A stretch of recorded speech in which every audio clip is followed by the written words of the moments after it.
आप सभी भक्तों का हार्दिक स्वागत इस डेली भागवत कक्षा में। सबसे पहले मैं आप सभी भक्तों से आप आशीर्वाद की विनती करता हूँ। आप सभी भक्त यहाँ पे मुझसे उम्र में और भक्ति में काफी ज्यादा बड़े हैं, बट सेवा रूप आदेश के रूप में जैसे हमें कहा गया है प्रभु जी द्वारा, तो हम यहाँ पे बैठे हैं। जो हमने अपने सीनियर भक्तों से सुना है और जो पढ़ा है वो शेयर करने का प्रयास करेंगे। अगर कुछ त्रुटि रहती है तो अपना बच्चा समझ के आप हमें माफ कर सकते हैं। हरे कृष्ण। तो बड़ा ही सुंदर सेक्शन है ये, जहाँ पे भगवान के विराट रूप के बारे में, विश्व रूप के बारे में यहाँ पे चर्चा हो रही है। और ऐसी चर्चाएं हम काफी अलग अलग जो स्क्रिप्चर्स हैं या फिर जैसे भगवत गीता के 11वें अध्याय में हम इसको प्राप्त करते हैं। भागवतम के दूसरे स्कंद में भी इसका वर्णन हम प्राप्त करते हैं। और कैसे इन डिटेल भगवान के विश्व रूप, अब अगर 11वां अध्याय पढ़े हैं तो उसमें कैसे भगवान अपना विश्व रूप अर्जुन को दिखाते हैं। अब यहाँ पे ये समझना का प्रयास करेंगे कि क्या अर्जुन ये यूनिवर्सल रूप देखना चाहते थे तभी भगवान ने मानते कि हाँ भगवान अब अपना ये जो विश्व रूप दिखाइए तभी मैं आपको मानूंगा आप भगवान हो। नहीं, अर्जुन तो 10वें अध्याय में ही भगवान को परम ब्रह्मा परम धाम बोल चुके हैं। तो क्या कैसे समझें इसको कि कैसे अर्जुन ने ये किसके लिए पूछा कि विश्व रूप दिखाओ। तो एक्चुअली इसके अलग अलग पर्पस हैं कि कैसे ये स्क्रिप्चर्स में, शास्त्रों में ये बार बार ये इन चीजों का वर्णन किया जाता है। तो हम कुछ पर्पस आज यहाँ पर डिस्कस करेंगे इसके बारे में। तो सबसे पहला पर्पस हम यहाँ पे शेयर करना चाहते हैं कि कैसे कि टेस्ट हो, क्योंकि आज जो कलयुग में है, गली गली में कल की अवतार होगा, गली गली में भगवान का अवतार होगा। जैसे एक अवतार अभी गुजरात की जेल में बंद है, तो ऐसे बहुत सारे कलयुग में भगवान के अवतार होंगे। श्रील प्रभुपाद जी कहते थे, जब वेस्टर्न वर्ल्ड में प्रभुपाद जी प्रचार कर रहे थे तो वहां पे ऐसा प्रचार था कि आप मुझे $125 दो, आप मुझे $100 दो, तो मैं आपको भगवान बना दूंगा। तो पता कैसे चलेगा कि सही में भगवान है कौन, भगवान कैसे हैं, भगवान के क्या गुण हैं। एक तो व्यासदेव के पिताजी जैसे उन्होंने इस चीज का 6 जो अपुलेंसेस हैं उसके बारे में वर्णन किया है कि ये अगर 6 चीज किसी में है पूरी मात्रा में तो वो भगवान है। और एक यहाँ पे जैसे वर्णन आ रहा है विराट रूप के बारे में, तो इसलिए टेस्ट हो सकता है। तो अभी हम परम पूज्य गोपाल कृष्ण गोसाई महाराज जी का एक रिकॉर्डिंग सुन रहे थे, जो कि 11वें अध्याय पे ही महाराज ने लेक्चर किया हुआ है। तो महाराज यही बता रहे थे कि कहीं भी टेस्ट कर सके। अगर समझो कलयुग में कोई आपको बोलता है कि मैं भगवान हूँ, मैं ये हूँ, मैं वो हूँ, तो अब उसको ज्यादा कुछ नहीं बोलिए कि देखो भैया भगवान शुरू, भगवत गीता में भगवान कृष्ण ने अर्जुन को दिखाया था, आप भी मुझे दिखा दो। तो ये एक टेस्ट है कि आप किसे भगवान मान सकते हैं, हम किसे भगवान माने, किसकी पूजा करें। तो एक ये पर्पस आता है। सेकंड पर्पस एक ये आता है कि हम देखते हैं जैसे ये सेक्शन जो बड़ा सुंदर चल रहा है कि कैसे ये मटेरियल वर्ल्ड का क्रिएशन हो रहा है, कैसे ये विश्व रूप का क्रिएशन हो रहा है, कैसे इन डिटेल्ड इस चीजों के बारे में वर्णन है। मुझे याद आ रहा है कि करीबन 1 डेढ़ साल 2 साल पहले, लॉकडाउन के पहले, जब परम पूज्य भक्ति चारू महाराज जुहू मंदिर में एक बार भागवतम दे रहे थे, तो वो इसी कंसेप्ट पे बात कर रहे थे कि कैसे ये जो वेस्टर्नर्स हैं या फिर जो सो कॉल्ड मॉडर्न एजुकेशन कराते हैं, ये हमारे ग्रंथों को माइथोलॉजी बोल देते हैं या फिर फेरी टेल स्टोरी बोल के छोड़ देते हैं। बोले ये सब फेरी टेल स्टोरी है। तो महाराज कह रहे थे कि ये फेरी टेल स्टोरी नहीं है, फेरी टेल स्टोरी तो आप लोग जो बना रहे हो, स्पाइडरमैन, बैटमैन, ये सब फेरी टेल स्टोरी है। अगर आपको पूछा जाए कि बैटमैन कहाँ से आए, बैटमैन के पिताजी हैं, अगर वो पूछे बारबी कहाँ से आई, बारबी डॉल जो चलता है तो उसके माता पिता कौन है, कहाँ से ओरिजिन आया, तो आप जाके एक लिमिटेड पॉइंट पे रुक जाओगे। लेकिन हमारे स्क्रिप्चर जैसे नहीं है। हमारे स्क्रिप्चर में इन डिटेल, जैसे आप लोग तो हमने पिछले साल से हम देख रहे हैं, जैसे आप लोग रेगुलरली फर्स्ट कैंटो से पूरा एक एक श्लोक पर चर्चा यहाँ पे आपके क्लास में होती है। तो आप देख रहे हैं कैसे क्रिएशन हुआ, कैसे ब्रह्मा जी वहां पे बताते हैं। तो इन डिटेल हमारे स्क्रिप्चर्स में इस सब चीजों का वर्णन है, लेकिन ये सब मानते नहीं है। तो हम पढ़ रहे थे भागवतम के 8वां स्कंद में 7वें अध्याय के 8वें नंबर श्लोक के परपट में प्रभुपाद जी लिखते हैं, demons however being unable to understand the supreme controller regard such hindrance as accidental। वो क्या बोलते हैं कि ये सब जो चीज हो रहा है ना, ये एक्सीडेंट है, ये बाई चांस हो रहा है, ये सब अपने आप हो रहा है। अभी हमें रिसेंटली अभी चक्रवर्ती प्रभु जी द्वारा एक मतलब अभी इस्कॉन ने एक इस्कॉन फॉर डेफ कम्युनिटी, जैसे जो लोग सुन नहीं सकते, बोल नहीं सकते, उनके लिए प्रचार चालू किया हुआ है। तो चक्रवर्ती प्रभु जी को ये सेवा मिली है, तो हम उसका क्लास का थोड़ा कोऑर्डिनेशन करते हैं।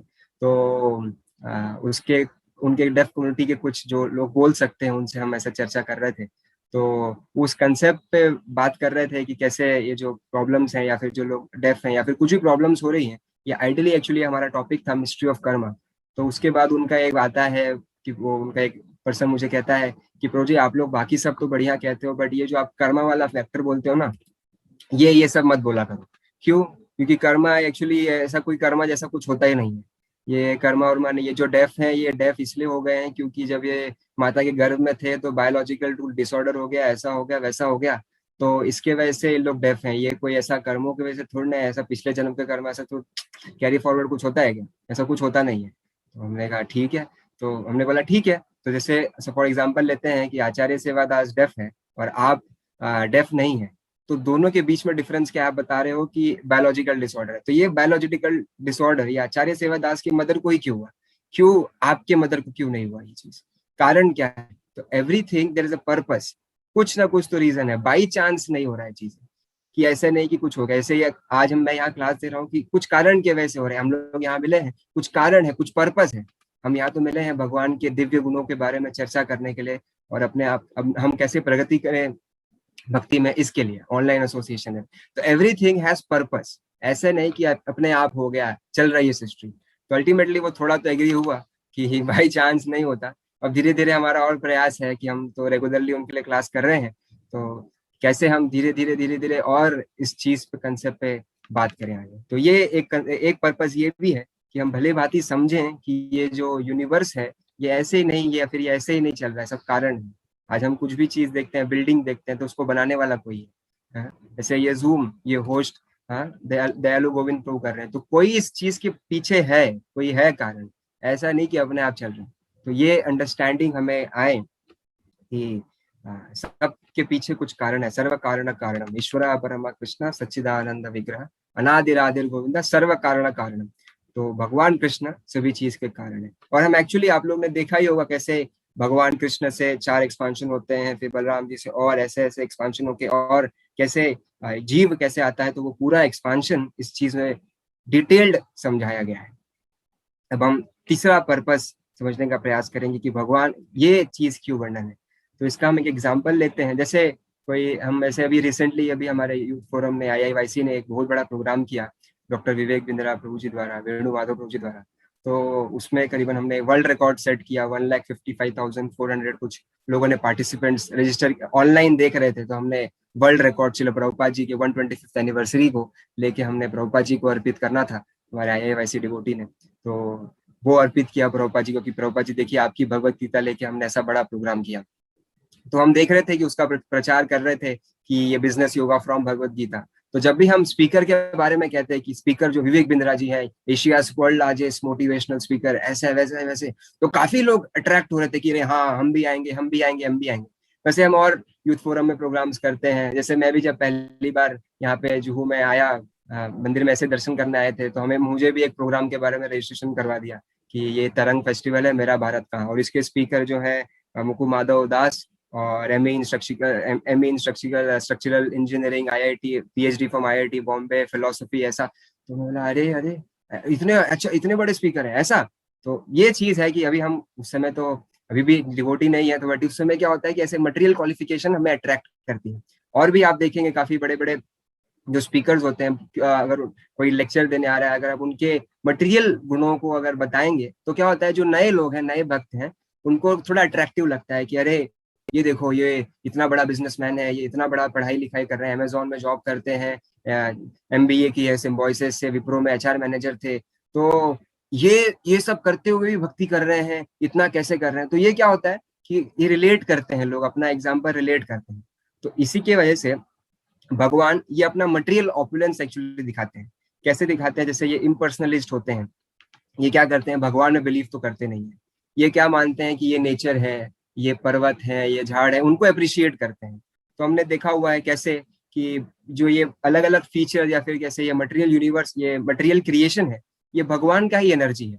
भगवान जब एक्सपांड, जैसे इस श्लोक में भी आया है, जब भगवान एक्सपांशन करते हैं तो दो तरीके से करते हैं। तो एक खुद आते हैं या फिर एक अपनी मटेरियल एनर्जी से एक्सपांशन होता है। तो जब एक्सपांशन करते हैं तो आइडियली ये जो एनर्जी या फिर ये जो नेचर है या फिर प्रकृति है, ये भी भगवान का ही एनर्जी है। तो अगर कोई इसको ग्लोरीफाई करता है तो क्या होता है कि भगवान को ग्लोरीफाई कर रहा है इनडायरेक्टली। इसके बारे में श्रील प्रभुपाद जी दूसरे स्कंद के पहले चैप्टर के 24 नंबर श्लोक के परपट में प्रभुपाद जी बड़ा अच्छा चीज लिखते हैं। मैं एक बार उसको पढ़ता हूँ और काफी रिलेटेबल लगेगा हमें यहाँ पे।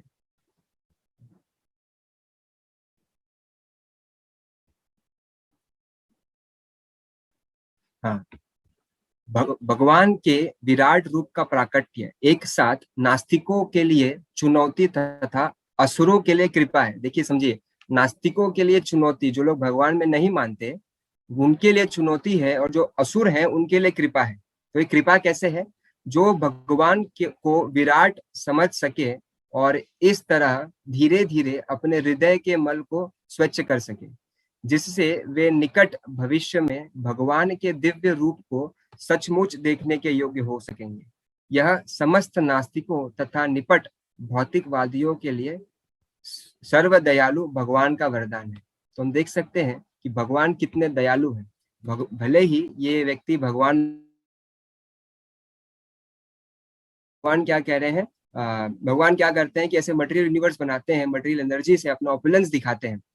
उससे क्या होता है कि जो लोग एथिस्टिक हैं या फिर भगवान में मानते नहीं है, वो अल्टीमेटली ग्लोरीफाई तो करते ही हैं, सोसाइटी को हो गया, नेचर को हो गया। तो अगर वो नेचर को ग्लोरीफाई कर रहे हैं तो कैसे हमने देखा हुआ है कि भगवान के जो चरण हैं वो पताल लोक हैं, जो भगवान के एडिया हैं, पंजे हैं, रसतल है, जो एंकल्स है महातल है, फिर जो घुटने हैं सूतल है, फिर जो थिग्स हैं झांगे हैं वितल है अतल है, फिर जो आर्म्स हैं जो डेमी गॉड्स हैं, फिर जो हेड है सत्यलोक है, मस्तक जो है तपालोक है, जो मुंह है वो जनलोक है, तो गर्दन है महरलोक है। तो उसी प्रकार से क्या होता है, जो भगवान में बिलीव नहीं करते बट ये नेचुरल या फिर ये भौतिक एक्चुअली इसको तो बिलीव कर रहे हैं, ये एक्सिस्टेंस में है, तो क्या होगा धीरे धीरे धीरे धीरे ये इस चीजों को ग्लोरीफाई करेंगे, धीरे धीरे धीरे धीरे ग्लोरीफाई करेंगे। तो क्या होगा, धीरे धीरे धीरे ये भक्ति में आगे बढ़ेंगे। इस जन्म में इसको ग्लोरीफाई कर रहे हैं तो उनकी सुकृति बढ़ेगी। तो भगवान का देखिए कितना सुंदर प्लान है कि जो लोग बिलीव नहीं करते उनको भी कैसे भक्ति मिले। तो एक्चुअली भक्ति सबके लिए है, ऐसा नहीं। तो कुछ लोग कहते हैं ना भक्ति सिर्फ कुछ लोग के लिए, नहीं। एक्चुअली जो भगवान आज बिलीव नहीं कर रहे हैं, अल्टीमेटली स्लोली स्लोली जैसे वो अगर ये सब चीजें करते रहे तो भगवान में वो बिलीव करते रहेंगे। भगवत गीता के 11वें चैप्टर में भी जैसे हमने देखा हुआ है, भगवान की जो आंखें हैं वो सूर्य और चंद्र के समान बताई गई। तो अगर कोई भगवान जैसे बहुत गाने आते हैं आजकल, तो बहुत सॉन्ग्स लिखे जाते हैं जो सूर्य, कभी मून को ग्लोरीफाई, मोस्टली तो मून को ही ग्लोरीफाई करते हैं, रात की बात है तो मून को ग्लोरीफाई करते हैं, सूर्य को करते हैं। तो क्या होगा, किसको ग्लोरीफाई कर रहे हैं? अल्टीमेटली भगवान के आंखों को ग्लोरीफाई कर रहे हैं। तो इम्पोर्टेंट क्या है इससे कि ये सब जो भगवान के अलग अलग विस्तार हैं, अलग अलग जो भगवान के बॉडी के फॉर्म को समझते हैं, स्लोली स्लोली क्या होगा, उनका भक्ति में प्रगति होगा। अब इसी चीज के बारे में श्रील प्रभुपाद एक्चुअली भगवतम के सेकेंड कैंटो के वर्ष नंबर 38 में इस चीज का श्रुति फल है कि जो भगवान के इस फीचर को, जैसे भगवान के चरण ये हैं, ये लोग हैं, ये लोग हैं, लोग हैं, इसको समझता है तो उसके बारे में बताया गया है। यहाँ पे इंग्लिश में मेरे पास ट्रांसलेशन है, मैं फिर इसका हिंदी में बताता हूँ। I have thus explained to you the gross material gigantic conception of material personality of Godhead. One who seriously desires liberation, अगर किसी को seriously liberation चाहिए तो क्या करना है? Concentrate his mind on this form of the Lord. ये जो gigantic या फिर जो ये universal form के बारे में चर्चा हो रही है, उसके ऊपर अगर कोई concentrate करता है on the form of the Lord, because there is nothing more than this in material world. ये जो भौतिक जगत में और कुछ नहीं, ये तीनों गुण से वो व्यक्ति जो कॉन्सेंट्रेट करेगा, ये भगवान के जो क्या कहते हैं, अभी हमने जैसे बताया कि महरलोक तपालोक, तो ऐसा अगर कोई करता है, समझता है भगवान की बॉडी को, कॉन्सेंट्रेट करता है इस तरीके से, तो उसको क्या मिलेगा? उसको मिल जाएगी मुक्ति। तो हरि बोल। तो हमें क्या मिल गई है? हम मुक्ति। क्योंकि हमने थोड़ा सा, पता नहीं मैंने प्रॉपरली एक्सप्लेन कर पाया कि नहीं, बट हमने थोड़े समय के लिए ये समझा कि कैसे भगवान का जो ये विश्व रूप है ये किस तरीके से आता है। तो मुक्ति मिल जाएगी हमें, इतना प्रभुपाद यहाँ पे ट्रांसलेशन में लिखा हुआ है। लेकिन हम तो इस्कॉन वाले हैं, हमें मुक्ति से सेटलमेंट नहीं होता है। अभी हम प्रभु जी एक बच्चों चिल्ड्रन प्रीचिंग कर रहे हैं, तो उसमें क्या था कि एक प्रश्न पूछा ऐसे ही चक्रवर्ती ने छोटा सा कि इससे क्या, I am not remembering exactly the श्लोक क्या प्रश्न था, बट ये पूछा कुछ, तो उसने बोला कि प्रभु जी हमें गोलोक चाहिए। तो हमारे यहाँ जो छोटे छोटे बच्चे भी होते हैं वो भी गोलोक के नीचे सेटल नहीं होते, तो हम मुक्ति का क्या ही करेंगे। तो अब हमारे भक्तों के लिए क्या है ये, तो हमें क्या चाहिए, हमें तो गोलोक चाहिए। तो इसके लिए हमें सेकंड अवतार जैसे भगवान का आता है, तो उसमें भागवतम के फर्स्ट श्लोक के पहले कैंटो के थर्ड चैप्टर में इदम भागवतम तम नाम पुराणम ब्रह्म समेतम, क्या बोल रहे हैं यहाँ पे, यह श्रीमद् भागवतम भगवान का साहित्यिक अवतार है, जिससे भगवान के अवतार वेद व्यास ने संकलित किया है। यह सभी लोगों के परम कल्याण के निमित्त है और ये सभी तरह से सफल, आनंदमय तथा परिपूर्ण है। वैसे हम जो भक्त हैं, हमारे लिए टॉप मोस्ट क्या है, हमें चाहिए कृष्ण प्रेम। जैसे हम डेली सुबह जब शिक्षाष्टकम पढ़ते हैं, उसके बाद 10 नाम अपराध पढ़ते हैं, तो हम लास्ट एक स्टेटमेंट बोलते हैं, what we desire is Krishna prem. तो अगर कृष्ण प्रेम चाहिए तो उसके लिए क्या करना होगा, हमें ये भागवतम का जो पहला स्कंद का तीसरे चैप्टर का श्लोक है, यहाँ पे बताया गया है कि ये जो श्रीमद् भागवतम का साहित्यिक अवतार है, ये अवतार वेद व्यास जी ने संकलित किया है। यह सभी लोगों पर परम कल्याण के निमित्त है, ये सभी लोगों पे परम कल्याण करेगा। तो हमें क्या करना है, इसी चीज का पाठ करना है। तो हमें क्या करना है कि जैसे भागवतम के पहले और दूसरे स्कंद को भगवान के जो चरण है उसको बताया गया है। जो तीसरा और चौथा स्कंद है उसको थीक्स बताया गया है। पांचवा जो स्कंद है भगवान की नाभि बताई गई है। सातवां और आठवां स्कंद जो है वो भगवान के हाथ बताए गए हैं। जो नौवां स्कंद है वो नेक बताया गया है, गला। 10वां जो है वो फेस बताया गया है। 11वां फोरहेड और 12वां माथा, हेड। तो हमें क्या करना है, हमें इस फीचर पे फोकस करना है, क्योंकि वो फीचर जो हमने बताया कि चेस्ट है स्वर्गलोक है, फिर गर्दन जो है महरलोक है, जो ऐसे तो नीज है सुतरलोक है। तो ये सब उनके लिए है जो डिवोटीज नहीं है, या फिर जो अभी डिवोटी नहीं है, या फिर भगवान में बिलीव नहीं करते, जो इम्पर्सनलिस्ट है, जो बट हमारे भक्त हैं, इस्कॉन के भक्त हैं।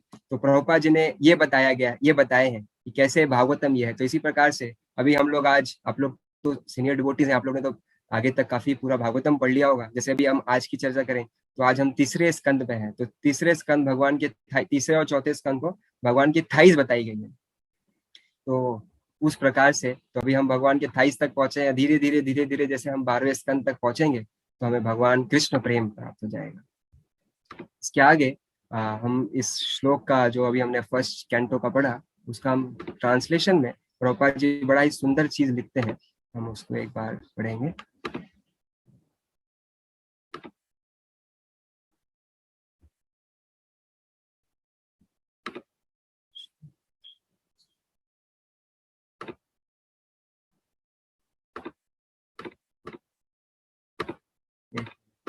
चला हाँ, तो प्रभुपाद जी लिखते हैं, भगवान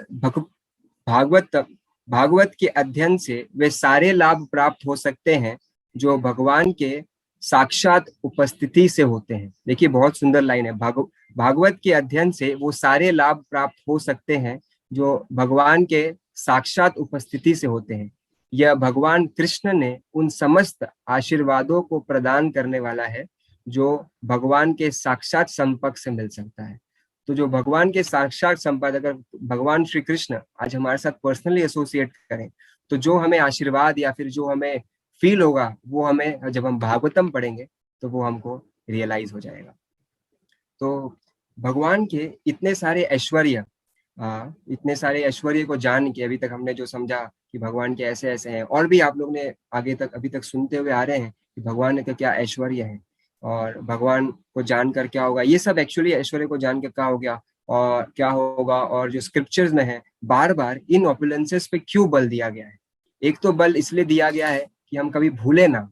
जैसे प्रभुपाद जी कहते हैं, repetition is necessary to drive the point home. कि क्या करना है कि बार बार, जैसे कोई कहेगा ना कि बार बार आपके स्क्रिप्चर्स में यही चीज बताई गई है, तो इसलिए बताई गई है कि हम भूले ना कि भगवान कौन है। क्योंकि एक बार बताएंगे तो कलयुग में क्या है, कल क्या खाया था वो भूल जाते हैं। इतना हमारा बुद्धि अभी, हमारा मतलब मेरा बोल रहा हूँ, हम जैसे यूथ लोग, तो इतना जो स्ट्रांग नहीं है। तो हमें फोकस क्या होना चाहिए कि इसलिए बार बार प्रभुपा जी बार बार we are not this body we are soul, we are not this body we are soul. महाराज भी हमने देखा है, महाराज के आप कितने ही लेक्चर सुन लीजिए। एक बार हमें चक्रवर्तीपुर ने टास्क दिया था कि आप लोग क्या करिए कि ये 20 दिन तक लगातार आप महाराज के लेक्चर सुनिए और बताइए कि आप लोग क्या पॉइंट लेके आ रहे हैं, मतलब महाराज हर पॉइंट में क्या चीज बोल रहे हैं। तो हमने 20 दिन लगातार महाराज जी के लेक्चर सुने, लेक्चर सुनते रहे, और फिर यही हमको बार बार रियलाइज हुआ कि महाराज बार बार इन चीजों पे फोकस करते हैं। हरे कृष्ण महामंत्र का ध्यान पूर्वक जप करिए, डेली प्रभुपा जी की किताब पढ़िए, सेवा करिए, कुछ प्रैक्टिकल सेवा करिए, मंदिर में आइए। जैसे कोई जो डिवोटीज बाहर रहते हैं संडे के दिन आइए, ऐसा नहीं कि जन्माष्टमी में एक बार मंदिर आ गए या फिर कभी कुछ हो गया तो फेस्टिवल पे आ रहे हैं, नहीं। आप रेगुलरली टेम्पल आइए, टेम्पल में कुछ प्रैक्टिकल सेवा करिए। तो महाराज इन चीजों पे करते हैं। फिर महाराज कुछ तो ऐसे माधवेंद्रपुरी का वो जो कहानी है, मतलब स्टोरी है, उसके ऊपर बार बार महाराज उसका फोकस होता है। महाराज प्रहलाद महाराज के एग्जाम्पल को कोट करते हैं, ध्रुव महाराज को कोट करते हैं। तो रिपीटेड महाराज ये सब क्यों कर रहे हैं? क्योंकि महाराज एक पॉइंट ड्राइव हमको कराना चाहते हैं कि कैसे भगवान के प्रति शरणागत होंगे तो हमें बहुत सब कुछ मिल सकता है एक्चुअली। तो हमें भगवान के प्रति शरणागत होना चाहिए। तो इसलिए ये पॉइंट हमें बार बार बोला गया है। और एक्चुअली भगवत गीता के 10वें चैप्टर के श्लोक नंबर 7 में प्रभुपाद जी और एक बहुत ही सुंदर चीज लिखते हैं कि क्या होगा। एक्चुअली श्लोक में क्या बोला है, 7वां नंबर श्लोक है भगवत गीता के 10वें अध्याय का, जहाँ पे ये ऑपुलेंस की बात हो रही है। चैप्टर का नाम है the opulence of the absolute. उसमें बोला जा रहा है one who is factually convinced, जो कन्विंस्ड है ऑफ दिस ऑपुलेंस, भगवान के इस ऐश्वर्य पर, and mistake power of mind, भगवान बोल रहे हैं श्लोक को, engages in unalloyed devotional service of this there is no doubt। तो क्या है, क्यों बताया जा रहा है बार बार कि भगवान के इतने ऐश्वर्य को, ये ओपुलेंस को, क्या होगा इससे? इससे क्या होगा कि हम लोग जो हैं, हम भक्त, तो क्या होगा कि हमें विश्वास होगा। क्या होगा विश्वास? कि भगवान सुप्रीम पर्सनालिटी ऑफ गॉडेड है और हम भगवान की सेवा आराम से करेंगे निसंदेह। उसके आगे प्रभुपाद जी परपट में एक और चीज मेंशन करते हैं, if one knows factually how God is great। I'm sorry, मैं इंग्लिश में पढ़ रहा हूँ, मेरे पास हिंदी इधर किताब थी नहीं तो मैं पढ़ता हूँ हिंदी में, लेकिन हिंदी में इसका ट्रांसलेशन करता हूँ। If one knows factually how God is great, then naturally he becomes a surrendered soul and engages himself in the devotional service of the Lord।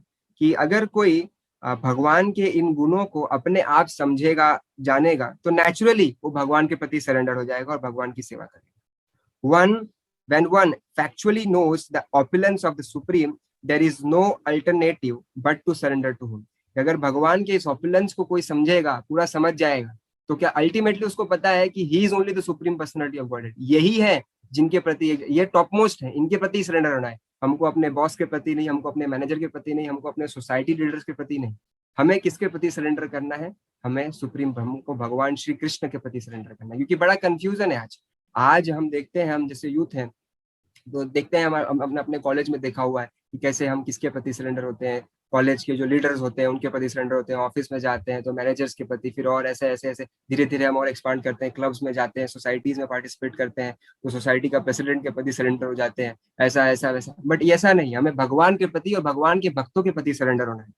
तो this factual can be known from the description. जो ये factual है, ये कैसे पता होगा? ये जो फैक्ट्स हैं कैसे पता होगा? श्रीमद् भागवतम और भगवत गीता जैसे ग्रंथ अगर हम पढ़ेंगे तो ऐसे ऑपुलेंस के बारे में हमें पता चलेगा। तो अभी हमने देखा कि कैसे ऑपुलेंस के बारे में पता चलेगा, तब हम समझेंगे। अब इसका एक एग्जांपल शेयर करते हैं कि कैसे अगर आपको मैं मिलूं, समझो आज मैं गोरेगांव की तरफ आ गया, वहाँ गोकुलधाम में, और मैं दयालु प्रभु से मिला और मैंने कहा प्रभु जी कल से लॉकडाउन लग गया, कल से सब कुछ बंद। तो क्या दयालु प्रभु मेरे पे बिलीव करेंगे? बोलेंगे क्या प्रभु, क्या मजाक कर रहे हो, ऐसा मजाक मस्ती मत करो प्रभु, ऑलरेडी इतना सब ऐसे सब लॉकडाउन में सब ऐसे ही परेशानी चल रही, तो मेरे बोलने से कुछ मतलब पड़ता है क्या? नहीं। बट यही उठ के आज समझो महाराष्ट्र के जो सीएम है उद्धव ठाकरे बोले, या फिर हमारे जो प्रधानमंत्री हैं नरेंद्र मोदी जी बोले, तो उसका बल पड़ेगा। क्यों? क्योंकि हम जानते हैं कि ये पोजीशन क्या है, वो जानते हैं कि ये आचार्य सेवा तो ऐसे मस्ती मजाक करते रहता है, और लेकिन वो जानते हैं कि ऐसे उद्धव ठाकरे हो गए, प्रधानमंत्री हो गए, ये ऐसे मजाक मस्ती नहीं करेंगे, ये सीरियसली बोलेंगे। उनको उनकी पोजीशन पता है, संबंध क्लियर है उनको, वो जानते हैं कि ये कौन है, क्या है। तो उससे क्या होगा, क्लियर ही होगा, तो वो जो बोल रहे हैं उस पर बिलीव करेंगे। मैं आपको पर्सनल अपना एक एग्जांपल शेयर करता हूँ कि हम एक बार एक कंपनी में जॉब कर रहे थे, स्टार्टअप था। तो स्टार्टअप का कल्चर बड़ा अजीब सा होता है कि कौन बॉस है कौन नौकर है पता नहीं चलता, सब एक ही प्रकार के कपड़े पहन के आते हैं, सब ऐसे ही टी शर्ट जीन्स में घूम रहे होते हैं, तो पता नहीं कि कौन क्या है। तो ऐसे ही हमारे एक थे, तो एक बार ऐसे क्या हुआ कि हम ऐसे ही नए नए ज्वाइन किए हमने, पेंट्री में बैठ के हम अपना प्रसाद खा रहे थे, तो किसी के ऐसे बातचीत करते करते थोड़ी फ्रेंडशिप हो गई उस व्यक्ति के साथ। तो अब मुझे क्या पता कौन है व्यक्ति, तो मैं तो ऐसे ही वो कुछ कर रहा है तो मैं उसको क्या टाइम पास कर रहे हो है थोड़ा ऐसे सब बोलने लगे। तो और थोड़ा ऐसे, क्योंकि क्या होता है कि स्टार्टअप में सब कैबिन्स वो सब नहीं होती, फ्री कल्चर होता है कि सब लोग बाहर ही बैठते हैं एक्सेप्ट को फाउंडर्स हो सब, तो सब लोग बाहर ही बैठते हैं। तो हम चलते चलते ऐसे एक और भाई, तो ऐसा सब करने लगे। तो और फिर बाद में हमारा क्या हुआ कि ऑफिस वालों का क्लब था हमारा, तो क्रिकेट की मैच हो गई, तो मैं भी चला गया देखने के लिए। तो वो क्रिकेट खेल रहा था, बैटिंग कर रहा था, तो मैं उसको वहां भी कमेंट पास कर रहा हूँ, क्या भाई खेलने वेलने नहीं आता क्या? तो मैं ऐसे बता रहा हूँ, ऐसे ऐसा करने लगे हरकत। तो 2-3 दिन बाद मेरे ही मैनेजर ने मुझसे पूछा, तेरे को पता है वो कौन है? मैं बोला नहीं, होगा एक दो प्रोफाइल ऊपर नीचे। तो बोले भाई वो वेस्ट डिवीजन का डायरेक्टर है। मैं बोला ओ भाई।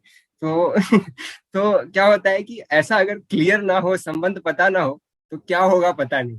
तो वो तो ठीक है, भले वो व्यक्ति थोड़ा थोड़ा सिंपल सा था, तो कुछ बोला नहीं, और अल्टीमेटली मैं ज्यादा करके अभी थोड़ा डिवोटी है, तो थोड़ा प्रचारक वाला मूड भी रहता है, तो हम थोड़ा ज्यादा ऐसे नहीं, थोड़ा भगवदगीता से भी बात कर लेते थोड़ा बहुत। तो अब ये थोड़ा क्लियर होगा कि भाई वो तो डायरेक्टर है वेस्ट डिवीजन का, क्या उससे कर रहे हो सब मस्ती मजाक। तो फिर मैं आगे से थोड़ा सिक्योर हो गया कि अभी से थोड़ा अपन थोड़ा अच्छे से बात करेंगे, थोड़ा ढिलाई नहीं रखेंगे। तो उसी प्रकार से देखिए बहुत भौतिक एग्जाम्पल है, हम भौतिक व्यक्तियों के साथ कैसा रिलेशनशिप डेवलप करते हैं। अगर कोई सोसाइटी में बड़ा है, कोई जैसे हम देखते हैं घर में भी अगर कोई सीनियर है, तो कैसे उससे बात करते हैं, कैसे करते हैं। तो अगर ये संबंध हमें क्लियर होगा किसी के साथ भी, जैसे हम अभी मटेरियल संबंध देख रहे हैं कि बॉस हो गए, घर में फैमिली मेंबर्स हो गए, तो ये अगर क्लियर होगा तो हम अच्छे तरीके से डील कर पाएंगे, अच्छी तरीके से हमसे ऑफेंस नहीं होगा। तो इसी प्रकार से अगर हम भगवान का जो संबंध है, हम भगवान के प्रति हमारा संबंध क्या है, तो उसको संबंध ज्ञान कहते हैं। तो हम जब स्क्रिप्चर्स में इस चीज को ढूंढते हैं, तो 75 से 80% संबंध ज्ञान के ऊपर बोला गया है, संबंध ज्ञान के ऊपर बोला गया है। फिर उसके बाद हाँ 15 to 20% अभिधेय के ऊपर बोला गया है कि हम समझन, आपको संबंध क्लियर हो गया, मैं और भगवान, मैं दास हूँ, भगवान सुप्रीम पर्सनालिटी ऑफ गॉड है, ये क्लियर हो गया, तो उसके बाद क्या एक्टिविटी होगी, हम सेवा करेंगे, वो बताया गया है।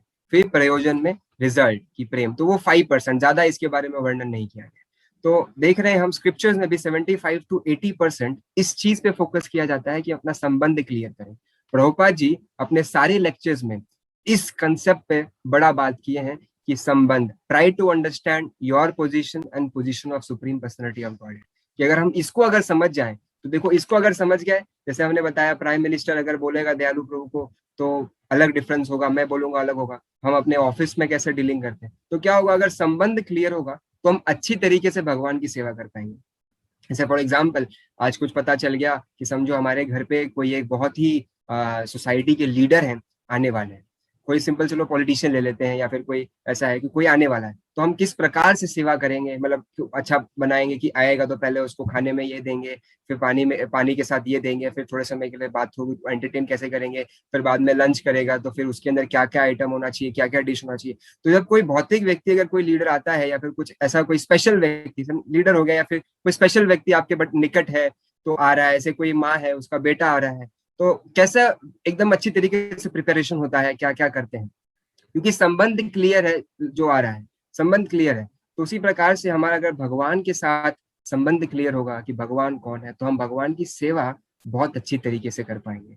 हाँ, कि भगवान ये जैसे हम प्रचार का सेवा करते हैं, तो हम प्रचार किसके लिए कर रहे हैं, चैतन्य महाप्रभु के लिए कर रहे हैं। चैतन्य महाप्रभु कौन है, क्यों प्रचार कर रहे हैं, उस चीज को क्लियर होगा। हम जब हम जो प्रसाद पका रहे हैं घर के अंदर, तो वो क्लियर होगा कि भगवान के लिए बना रहे हैं, तो एकदम ध्यान पूर्वक एकदम अच्छी तरीके से कॉन्सेंट्रेट करके प्रसाद बनाएंगे कि भगवान के लिए कुछ ऊपर नीचे ना हो जाए।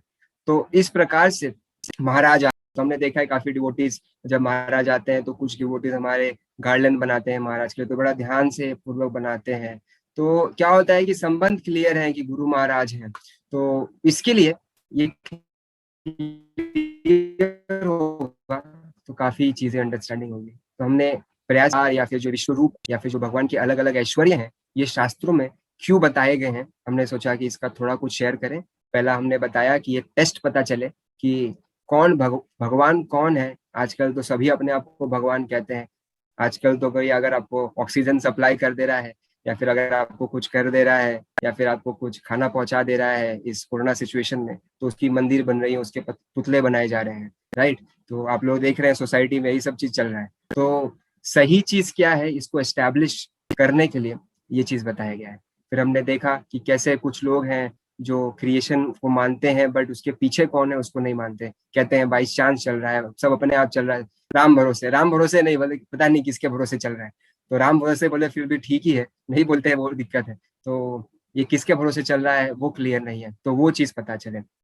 फिर तीसरा चीज, कैसे भगवान कितने कृपालु हैं कि जो लोग भगवान में बिलीव नहीं कर रहे हैं उनके लिए भी भगवान ने एक बड़ा सोफिस्टिकेटेड प्लानिंग किया हुआ। उनको पता भी नहीं चल रहा, लेकिन भगवान ने उनके लिए प्लानिंग कर दिया। उनको पता नहीं है कि देखो मैं माउंटेन को ग्लोरीफाई कर रहा हूँ, ये मैं नेचर को ग्लोरीफाई कर रहा हूँ, तो मैं भगवान को ग्लोरीफाई कर रहा हूँ। लेकिन क्या होता है, भगवान उसमें से, हमने सुना हुआ है काफी बार कि जैसे हराम अगर कोई बोलता है तो राम बोलने का उसको फल मिलता है। तो भगवान ने ऐसा क्या अरेंजमेंट किया है कि सब लोग धीरे धीरे धीरे प्यूरिफाई करें और भगवान के प्रति सरेंडर हो जाए। तो हम धन्यवाद देते हैं, हमें आप मौका दिए बोलने का, शेयर करने का कुछ अपना पॉइंट्स। और क्षमा चाहते हैं अगर कुछ त्रुटि हो गई हो बातचीत करने में, तो हमें क्षमा करिए। और अगर कोई कुछ टिप्पणी देना चाहते हैं, प्रश्न पूछना चाहते हैं तो पूछ सकते हैं। धन्यवाद। हरे कृष्ण।